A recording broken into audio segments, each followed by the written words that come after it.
Hello friends, x ray quiz में आपका स्वागत है। देखिए, झारखंड तथा रेलवे में जो रेडियोग्राफर वैकेंसी है उसके लिए एक टेस्ट सीरीज है जिसका ये थर्ड पेपर है और इस पेपर का सॉल्यूशन मैं आपके सामने लेके आया हूँ। तो चलिए हम चलते हैं पेपर को, क्वेश्चन को वन बाय वन सॉल्व करते हैं। फर्स्ट क्वेश्चन है, which type of ionising radiation has the highest energy and shortest wavelength. कौन से प्रकार के आयनाइजिंग रेडिएशन की हाईएस्ट जो एनर्जी होती है और शॉर्टेस्ट इसकी वेवलेंथ होती है। तो देखिए, मैंने आपको बताया था इलेक्ट्रोमैग्नेटिक स्पेक्ट्रम, हमने इसमें इसको 7 भागों में बांटा था। सबसे पहले था गामा रेज, उसके बाद था एक्स रेज, फिर था अल्ट्रावायलेट रेज, उसके बाद था विजिबल लाइट और infrared, microwave and radio wave. ये हमने इनको 7 भागों में बांटा था। मैंने बताया था इधर से इधर जाने पर लेमडा है, ये लेमडा या तरंग दैर्ध्य बढ़ती है, यानी गामा रेज की जो वेवलेंथ है वो शॉर्टेस्ट होती है, सबसे छोटी होती है, और रेडियो वेव की वेवलेंथ है वो लॉन्गेस्ट होती है।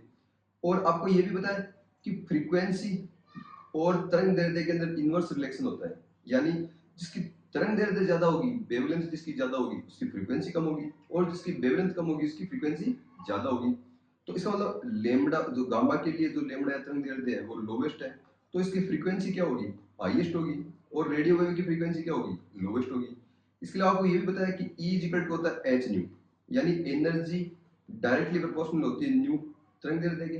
तो जहाँ पे गामा रेज की फ्रीक्वेंसी सबसे ज्यादा है तो इसकी एनर्जी भी सबसे ज्यादा होगी, तो और रेडियो वेव की जो एनर्जी है वो लोवेस्ट होगी। तो यही आपसे पूछा कि हाईएस्ट एनर्जी और शॉर्टेस्ट वेवलेंथ वाला आयनाइजिंग रेडिएशन कौन सा है। तो देखिए, हाईएस्ट और इसमें भी आयनाइजिंग रेडिएशन आपको पता है, इस स्पेक्ट्रम में दो ही रेज ऐसी है, गामा रेज और एक्स रेज, जो आयनाइजिंग की प्रॉपर्टी दर्शाती है, यानी जिन्हें टिश्यू पर डालने पर इन रेज को ये आयंस प्रोड्यूस करती है। तो देखिए, गामा रेज है, इसकी शॉर्टेस्ट वेवलेंथ है और इसकी हाईएस्ट एनर्जी है, तो इसका आंसर हो जाएगा C, gamma rays. Next question है, what is the main source of X rays used in medical imaging. देखिए, मेडिकल इमेजिंग में एक्सरेज का जो मेन सोर्स है वो एक्सरे ट्यूब होता है, जो एक्सरे मशीन के अंदर लगी हुई होती है।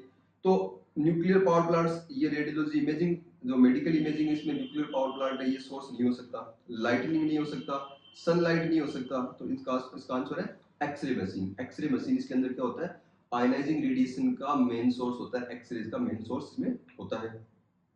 नेक्स्ट क्वेश्चन है, what is the typical energy range of X rays used in medical imaging. Medical imaging में जो एक्सरेज यूज की जाती है तो वहां पर जो टिपिकल एनर्जी रेंज क्या होती है एक्सरेज की।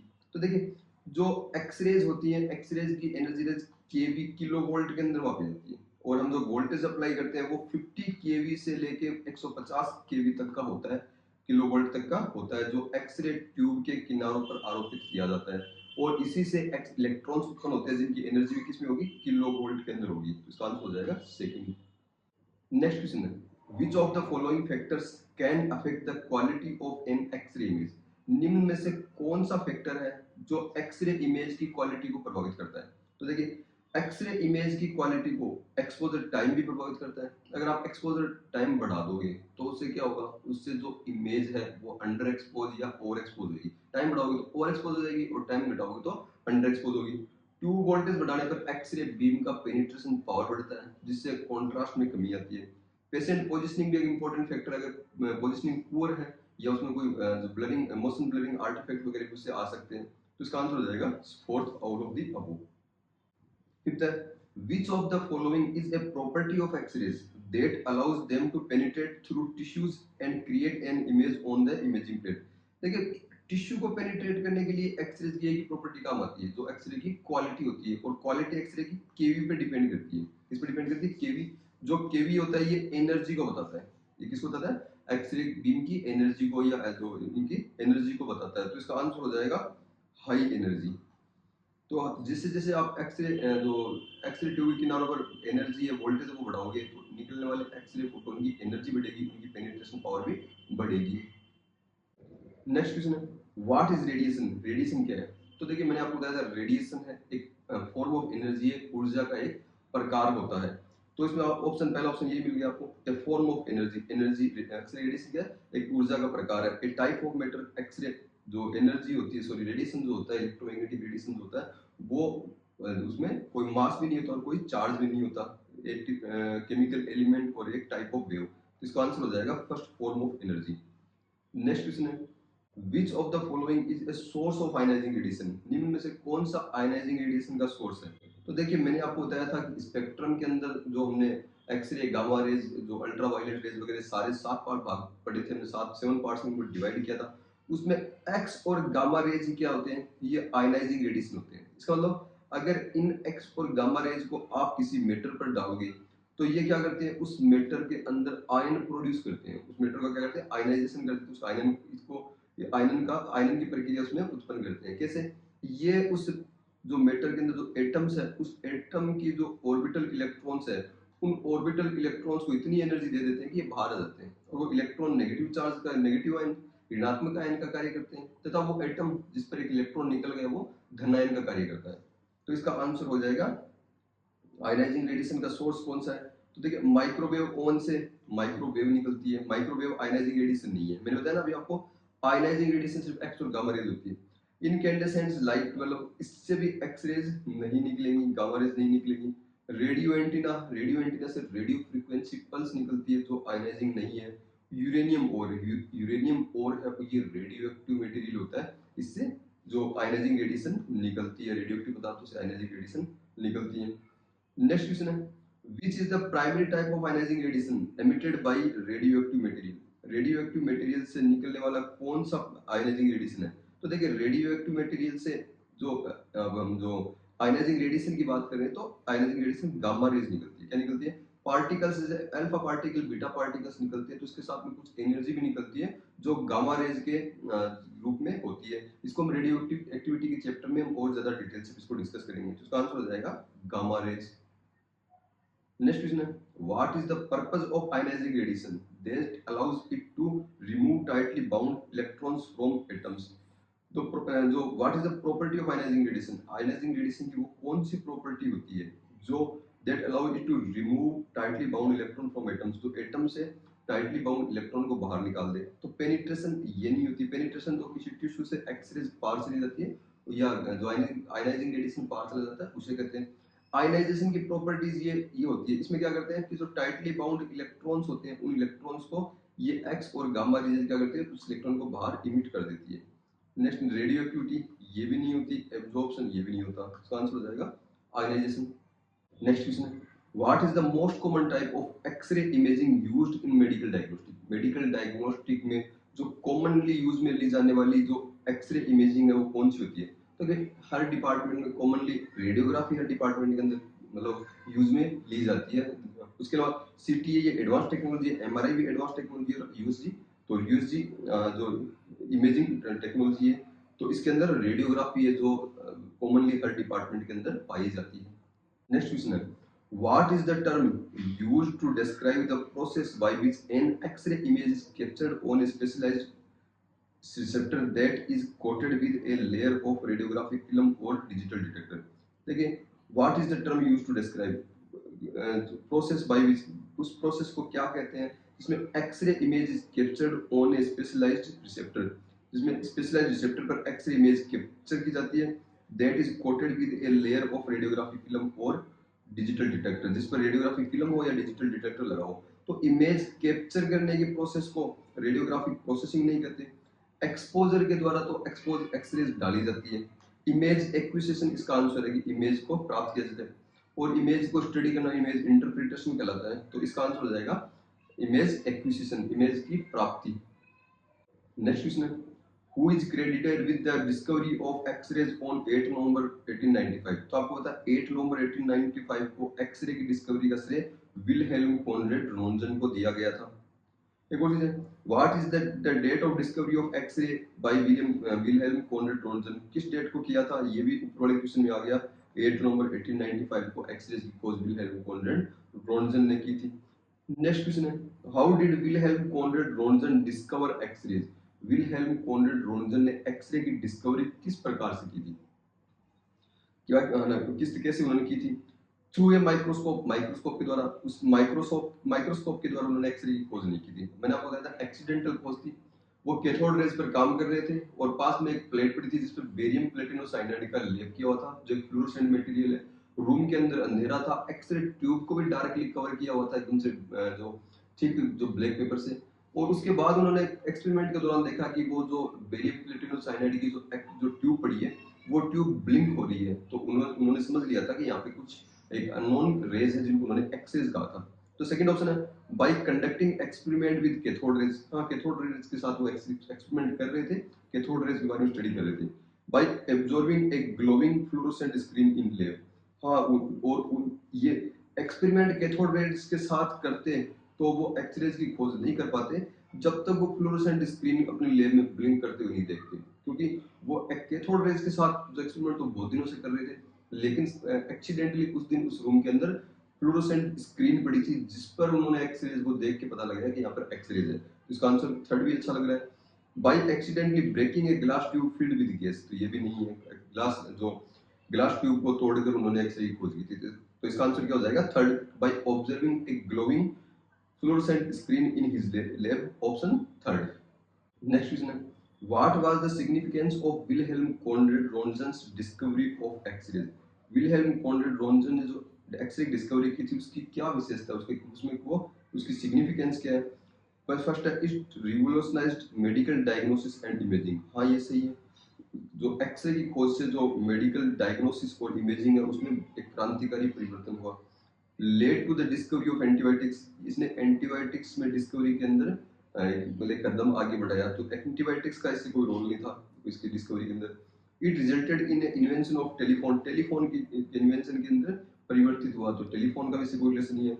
It led to development of nuclear power. Nuclear power के इसमें कोई योगदान नहीं है। तो इसका आंसर क्या हो जाएगा? फर्स्ट, मेडिकल इमेजिंग और डायग्नोसिस के अंदर क्या हुआ? एक रिवोल्यूशनाइज्ड चेंज आया था, एक क्रांतिकारी परिवर्तन आया था। नेक्स्ट क्वेश्चन है, what is the term used to describe the phenomena where certain material can emit light when exposed to X-ray? कुछ पदार्थों पर एक्सरेज गिरती है तो उनसे लाइट इमिट होती है। इस फिनोमेना को क्या कहते हैं? तो इस फिनोमेना को हमने डिटेल से पढ़ा था, इसको फ्लोरोसेंस कहते हैं। तो कुछ मटेरियल ऐसे होते हैं जिन पे आयनाइजिंग रेडिएशन गिरते हैं या कोई एक्सटर्नल स्टिमुलेशन दिया जाता है तो वो उसे अब्जॉर्ब करके तुरंत ही लाइट इमिट कर देते हैं। तो इसे हम क्या कहते हैं? फ्लोरोसेंस कहते हैं। इसे क्या कहते हैं? फ्लोरोसेंस कहा जाता है। तो इसका आंसर हो जाएगा third. Next question, what is the purpose of using rare earth phosphorus in intensifying screen? Intensifying screen में रेयर अर्थ फॉस्फर के उपयोग में लाने का क्या उद्देश्य होता है, क्या पर्पस होता है? तो देखिए, to reduce the cost of production. Production cost को कम करना। रेयर अर्थ फॉस्फर ज्यादा महंगे होते हैं तो प्रोडक्शन कॉस्ट कम नहीं होती। To improve the durability of screen. Screen की ड्यूरेबिलिटी बढ़ती है, ये भी सही है। To increase the conversion efficiency of X-ray energy to visible light. तो मेन उद्देश्य ये है, ड्यूरेबिलिटी ज्यादा उद्देश्य नहीं है। To decrease the exposure time of X-ray film. X-ray film का एक्सपोजर टाइम को कम करना। देखिए, कन्वर्जन एफिशिएंसी बढ़ती है तो एक्सपोजर टाइम अपने आप ही कम हो जाता है। तो इसका आंसर हो जाएगा to increase the conversion efficiency of X-ray energy to visible light. Next question है, which of the following types of intensifying screen has a fast response time? कौन से टाइप की इंटेंसिफाइंग स्क्रीन है उनका रिस्पॉन्स टाइम फास्टर होता है, तेज होता है? तो देखिए, रेयर अर्थ इंटेंसिफाइंग स्क्रीन है उनका जो रिस्पॉन्स टाइम है वो फास्टर होता है, उनकी स्पीड ज्यादा होती है और इसी पर्पज के लिए हमने इनको इंट्रोड्यूस किया गया था। तो इसका आंसर हो जाएगा rare earth screen. Next question है, which of the following phosphor material emits blue light when exposed to X-rays? तो इसका आंसर है लेंथियम ऑक्सीब्रोमाइड। जब ये थूलियम के द्वारा एक्टिवेटेड होता है तो ये ब्लू लाइट इमिट करता है। ये ब्लू लाइट का एक लाइन स्पेक्ट्रम इमिट करता है। जबकि कैल्शियम टंगस्टेट है, ये अल्ट्रावायलेट और तथा वायलेट ब्लू रीजन की लाइट इमिट करती है। नेक्स्ट क्वेश्चन है, what is the role of spectral matching in radiology? देखिए, सबसे पहले स्पेक्ट्रल मैचिंग क्या होता है? देखिए, मान लीजिए कोई इंटेंसिफाइंग स्क्रीन है, इसके ऊपर हमने जैसे कैल्शियम टंगस्टेट फॉस्फर काम लिया है। ये calcium tungstate blue violet region की लाइट इमिट करता है जो इसके सामने एक्सरे फिल्म लगी हुई है, ये एक्सरे फिल्म भी ब्लू लाइट को अच्छे से एब्जॉर्ब करती है। तो इन दोनों के बीच में स्पेक्ट्रल मैचिंग है, यानी जो इंटेंसिफाइंग स्क्रीन जिस कलर की लाइट इमिट कर रही है उसी कलर की लाइट को ये blue base X-ray film absorb कर रही है। अगर यहाँ पे ग्रीन बेस एक्सरे फिल्म हो तो वो इतनी एफिशिएंटली लाइट को एब्जॉर्ब नहीं कर पाएगी और जो सिल्वर हैलाइड ग्रेन है वो इसके द्वारा एक्सपोज नहीं हो पाएंगे, क्योंकि सिल्वर हैलाइड ग्रेन है वो ब्लू लाइट के प्रति ज्यादा सेंसिटिव होते हैं, जिसके प्रति ब्लू लाइट के प्रति ज़्यादा सेंसिटिव होते हैं। तो देखिए इसे हम स्पेक्ट्रल मैचिंग कहते हैं। जैसे फर्स्ट ऑप्शन है to ensure that intensifying screen emits the same colour of light as the X-ray film sensitive for. तो फर्स्ट ऑप्शन सी है कि ये सुनिश्चित करना कि इंटेंसिफाइंग स्क्रीन उसी कलर की लाइट को इमिट करे जो जिसके लिए एक्सरे फिल्म सेंसिटिव हो। सेकंड है to prevent interference from other light source in the imaging room. ये नहीं है। थर्ड है कि मतलब जो एक्सरे रूम के अंदर जो दूसरे लाइट के सोर्सेज जो इंटरफेरेंस उत्पन्न करते हैं उनको उनको रोकना। तीसरा है to reduce the noise in X-ray image. X-ray image में नॉइस को रोकना, ये भी स्पेक्ट्रल मैचिंग नहीं है। To determine the optimal exposure time for the X-ray examination. तो इसका आंसर हो जाएगा फर्स्ट कि जो इंटेंसिफाइंग स्क्रीन से जो लाइट निकल रही है उसी लाइट के प्रति एक्सरे फिल्म भी सेंसिटिव हो। नेक्स्ट क्वेश्चन है which of the following is an advantage of using rare earth phosphor in intensifying screen। Intensifying screen में रेयर अर्थ फॉस्फर का उपयोग का एडवांटेज क्या है। तो रेयर अर्थ फॉस्फर से क्या होता है, रेयर अर्थ फॉस्फर की देखिए जो रेयर अर्थ फॉस्फर काम में लेते हैं उनकी कन्वर्जन एफिशिएंसी अधिक होती है और वो ज़्यादा ड्यूरेबल होते हैं। तो इनकी कन्वर्जन एफिशिएंसी अगर जो अधिक का ऑप्शन होता है तो सबसे मोस्ट इंपोर्टेंट तो कन्वर्जन एफिशिएंसी होता है, लेकिन कन्वर्जन एफिशिएंसी अधिक का इसमें ऑप्शन ही नहीं है। जैसे लोअर कॉस्ट, कॉस्ट तो ज़्यादा होती है, हायर ड्यूरेबिलिटी यानी ज़्यादा टिकाऊ होते हैं, ये सही है। लोअर कन्वर्जन एफिशिएंसी इनकी ज़्यादा होती है और इमेज क्वालिटी भी इनकी ज़्यादा अच्छी होती है, स्पीड ज़्यादा अच्छी होने से इमेज क्वालिटी अच्छी होती है। तो अगर इसके ऑप्शन में अगर यहाँ पे हायर कन्वर्जन एफिशिएंसी आता तो हम ऑप्शन ये आंसर ये सही करते, ज़्यादा हम मेन पर्पज हमारा हायर कन्वर्जन एफिशिएंसी का है, लेकिन हायर कन्वर्जन एफिशिएंसी यहाँ पे ऑप्शन ही नहीं है। तो फिर ये क्या है, ज़्यादा ड्यूरेबल भी है। तो इसका आंसर क्या होगा, second, higher durability. Next question है रेयर अर्थ फॉस्फर है वो हायर ड्यूरेबिलिटी। देखिए इस क्वेश्चन के अंदर इसका जो हेडिंग है क्वेश्चन की, ये हेडिंग गलत हो गया था, मिसप्रिंट हो गया, तो ये इस क्वेश्चन को यहाँ से हटाना ही ठीक रहेगा। नेक्स्ट क्वेश्चन है which of the following is not a type of rare earth phosphor used in intensifying screen। निम्न में से कौन सा इंटेंसिफाइंग स्क्रीन में यूज में लिया जाने वाला रेयर अर्थ फॉस्फर नहीं है। गैडोलिनियम ऑक्सीसल्फाइड होता है, हमने पढ़ा था। लेंथेनम ऑक्सीब्रोमाइड में हमने पढ़ा था। टर्बियम डोप्ड स्ट्रोंशियम आयोडाइड और यूरोपियम डोप्ड बेरियम फ्लोरोहैलाइड। देखिए ये तो सीआर इमेजिंग सिस्टम में काम लिया जाता है और ये भी है जो कुछ सिंटिलेशन क्रिस्टल के अंदर काम में लिया जाता है फॉस्फर के रूप में। तो ये सिंटिलेशन क्रिस्टल में काम लिया जाता है, ये भी रेयर अर्थ फॉस्फर ही होता है। तो इसका आंसर हो जाएगा फोर्थ, यूरोपियम डोप्ड बेरियम फ्लोरोहैलाइड, जो सीआर सिस्टम में काम में लिया जाता है, जो रेयर अर्थ फॉस्फर के रूप में नहीं काम में लिया जाता, फोटो स्टिमुलेबल फॉस्फर होता है। ये क्या होता है, फोटो स्टिमुलेबल फॉस्फर होता है। नेक्स्ट क्वेश्चन है which of the following is an advantage of digital radiography or traditional film radiography। Digital radiography का ट्रेडिशनल फिल्म रेडियोग्राफी पर क्या एडवांटेज है। डिजिटल रेडियोग्राफी से फास्टर इमेज एक्विजिशन होता है, डिजिटल रेडियोग्राफी की हायर इमेज क्वालिटी होती है और डिजिटल रेडियोग्राफी में लोअर रेडिएशन डोज होता है जो ट्रेडिशनल फिल्म रेडियोग्राफी से। तो इसका आंसर हो जाएगा all of the above. Next question है which of the following is a limitation of radiography। निम्न में से कौन सा रेडियोग्राफी का लिमिटेशन है। First, it is a non invasive imaging technology. ये कोई इसका लिमिटेशन नहीं है, ये तो इसका एडवांटेज है। It uses ionizing radiation. देखिए ये एक लिमिटेशन है इसकी कि ये आयनाइजिंग रेडिएशन का उपयोग लेता है, बाकी ये बहुत अच्छा जो रेडियोग्राफी है, वो एकदम से बेस्ट होती है, हमें मेडिकल इमेजिंग में काम में लेते हैं, उसमें इंटरनल ऑर्गन्स की हमें अच्छी इमेज देती है। इसका एकमात्र ड्रॉबैक ये है कि आयनाइजिंग रेडिएशन काम में लेती है जो बॉडी के लिए हमारे लिए नुकसानदायक होती है, जिससे बॉडी के अंदर कैंसर मेलिग्नेंसी उत्पन्न हो सकती है। थर्ड है it can produce detailed image of soft tissue. ये सॉफ्ट टिश्यू की डिटेल्ड इमेज देती है, तो ये लिमिटेशन नहीं है, एडवांटेज है। It is not widely available in modern hospital. हाँ, ये मॉडर्न हॉस्पिटल के अंदर वाइडली अवेलेबल नहीं होती, लेकिन ये लिमिटेशन नहीं है। इससे भी एडवांस मॉडलिटीज या टेक्नोलॉजी आ चुकी है जैसे सीटी, एमआरआई वगैरह। तो इसका आंसर हो जाएगा it uses ionizing radiation, option second. Next question है फिल इन द ब्लैंक दिया हुआ कुछ intercepts light and redirect it to film. ये लाइट को इंटरसेप्ट करती है और वापस एक्सरे फिल्म की ओर इसको रिडायरेक्ट कर देती है। तो इसके लिए एक्सरे फिल्म के अंदर रिफ्लेक्टिव लेयर लगाई जाती है जो टाइटेनियम डाइऑक्साइड की बनी होती है। देखिए एक्सरे फिल्म जैसे ये इसका बेस हो गया, ये रिफ्लेक्टिंग लेयर होगी और ये फॉस्फर लेयर होगी और यहाँ पर ये एक्सरे फिल्म लगी हुई, यहाँ पर ये एक्सरे फिल्म, एक्सरे इधर से आती है और यहाँ पर मान लो ये फोटोन, एक्सरे फोटोन एब्जॉर्ब होता है। तो इस एक्सरे फोटोन से हर डायरेक्शन के अंदर क्या होते हैं, लाइट फोटोन निकलते हैं। अब ये सामने जो एक्सरे फोटो आने रही है तो इमेज को क्या करते हैं, एक्सपोज कर देते हैं, लेकिन पीछे की डायरेक्शन के अंदर जा रही है, इनके कारण से इंफॉर्मेशन का लॉस होता है। तो इसको वापस रिफ्लेक्ट करने के लिए एक रिफ्लेक्टिंग लेयर लगाई जाती है, जिसको मैं डॉट डॉट से बता रहा हूँ। ये रिफ्लेक्टिंग लेयर टाइटेनियम डाइऑक्साइड की होती है और ये एक्सरे फोटोन को रिफ्लेक्ट कर देती है, जो वापस किधर जाती है, एक्सरे फिल्म की ओर वापस चली जाती है।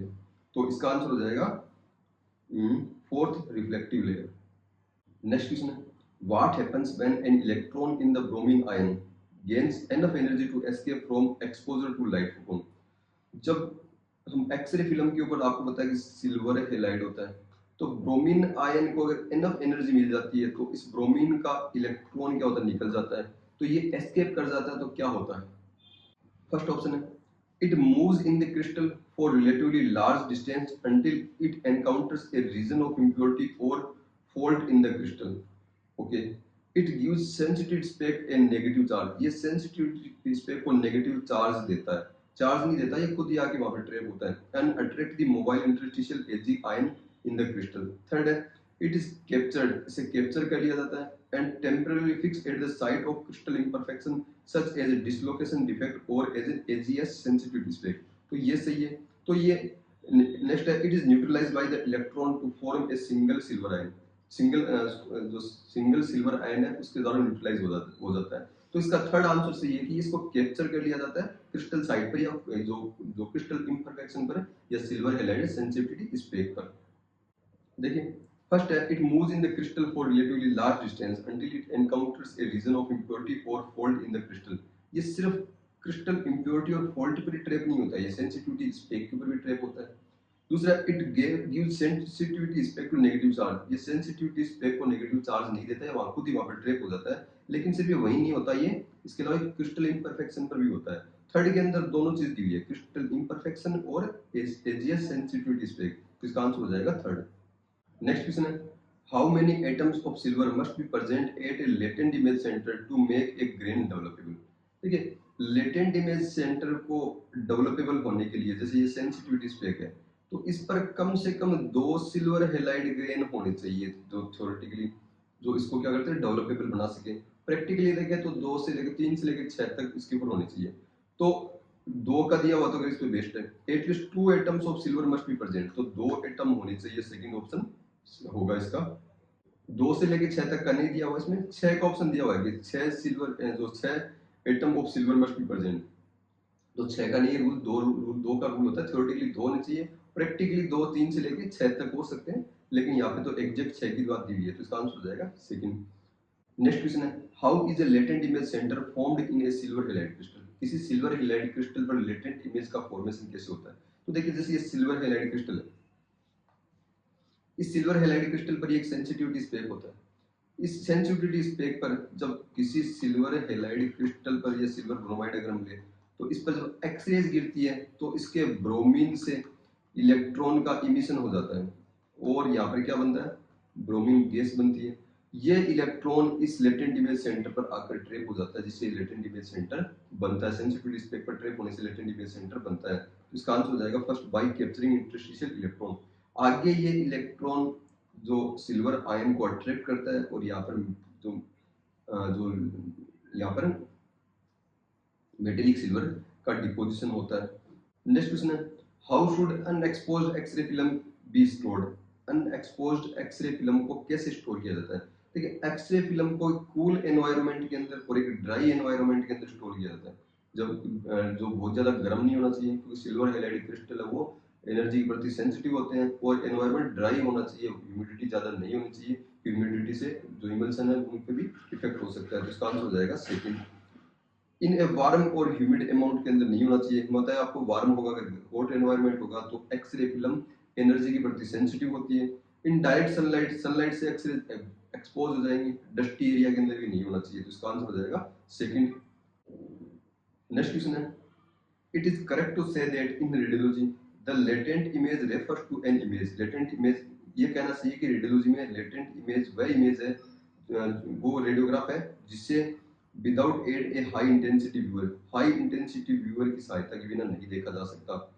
तो no, there is no latent image in radiology, radiology में लेटेंट इमेज नहीं बनती है।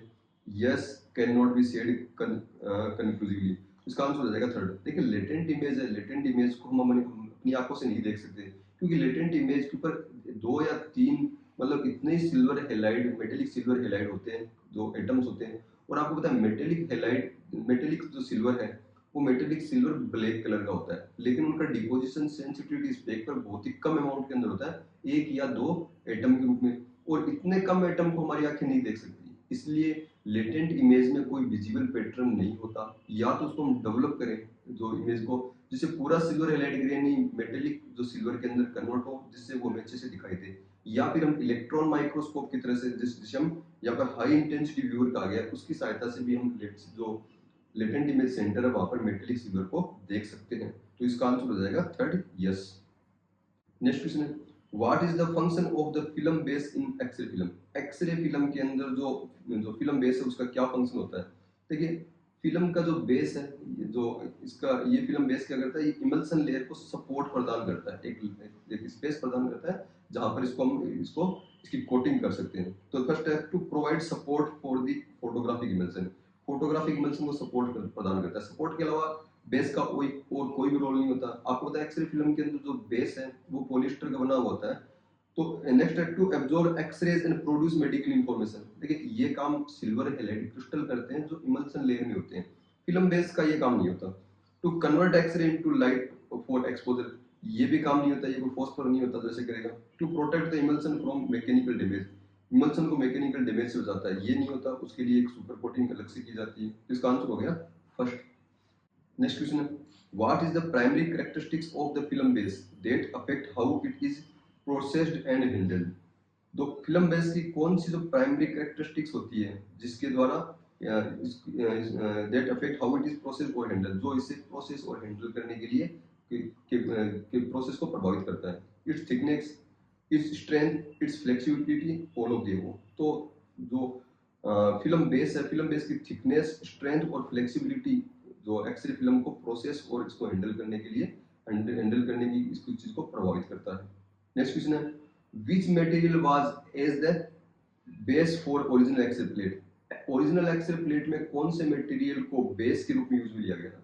देखिए आज हम एक्सरे फिल्म काम में लेते हैं, उसके लास्ट में फिल्म लगा होता है, क्योंकि वो फिल्म होती है वो जो पॉलिस्टर के ऊपर उसकी कोटिंग, इमल्सन कोटिंग करके बनाते हैं। ओरिजिनल जो एक्सरे फिल्म थी वो एक्सरे फिल्म ना होकर एक्सरे प्लेट थी, क्योंकि उसके अंदर एक ग्लास शीट होती थी जिसके एक साइड के अंदर इमल्सन की कोटिंग करके उसको जो बनाया जाता था, तो उसे एक्सरे फिल्म ने कहकर एक्सरे प्लेट कहना ज्यादा सही है। तो इसका आंसर हो जाएगा ग्लास, जिसके अंदर ओरिजिनल एक्सरे प्लेट थी उसमें बेस के रूप में ग्लास को उपयोग में लिया जाता था।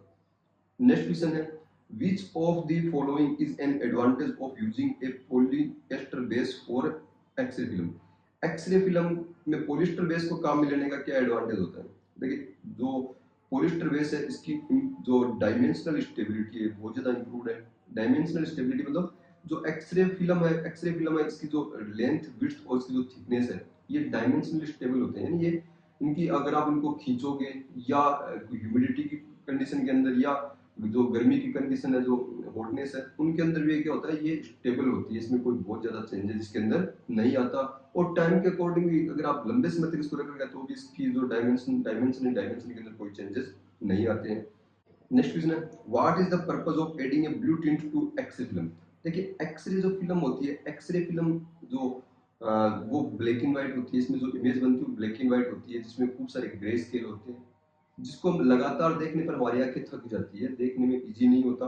तो उसके लिए क्या करते हैं, ब्लू टिंट इसके अंदर मिलाया जाता है, थोड़ा सा इसमें ब्लू कलर मिला दिया जाता है, जो इमल्सन में भी मिलाया जा सकता है या फिर बेस में भी मिलाया जा सकता है। ब्लू कलर को देखने के लिए हमारी आंखें ज्यादा अच्छा होता है, फील होता है आंखों को।